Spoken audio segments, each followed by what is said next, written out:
So now we're going to go through the wash down, elevator flush, and clean out procedure that should be done at the end of the day with your M4HSD.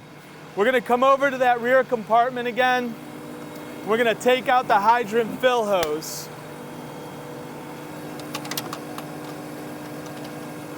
We're going to unravel it, and in your yard, if you have the ability to tie into a hydrant or a high flow water source with this, you're going to hook that water up and get it flowing.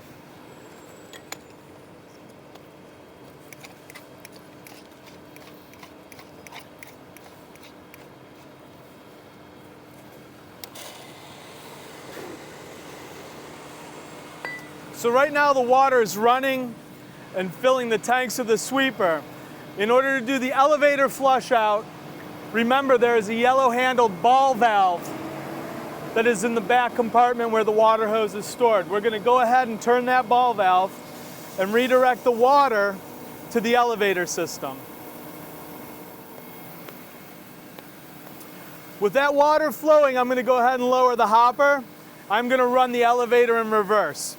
So I'll start the elevator up, run it in reverse so you can see what that looks like, and then lower the hopper to let that water flush out that whole system.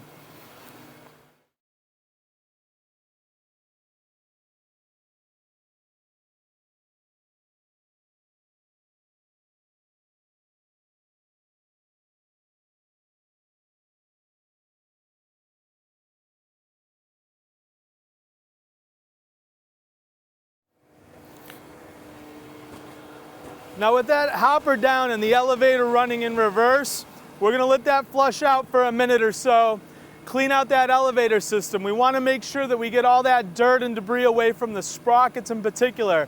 The flush out system actually has 4 spigots on it, pointed at the 4 corners, the 2 upper and 2 lower sprockets of that elevator system. It's specifically designed to flush out that area of the elevator primarily.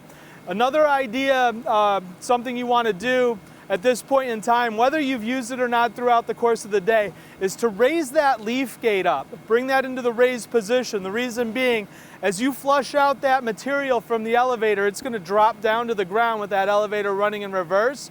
And if you have the leaf gate lowered, it creates a bit of a pan for that material to rest on. If you put it in the raised position, it'll flush all the way out to the ground and won't leave any debris in that elevator system when you're ready to use it the next day. So I'm going to go ahead and shut the water off now. I'm going to reconnect a hose, and we'll go through the radiator flush out and just cosmetically what we can do around the brooms, gutter brooms, and the rest of the sweeper to clean out the machine.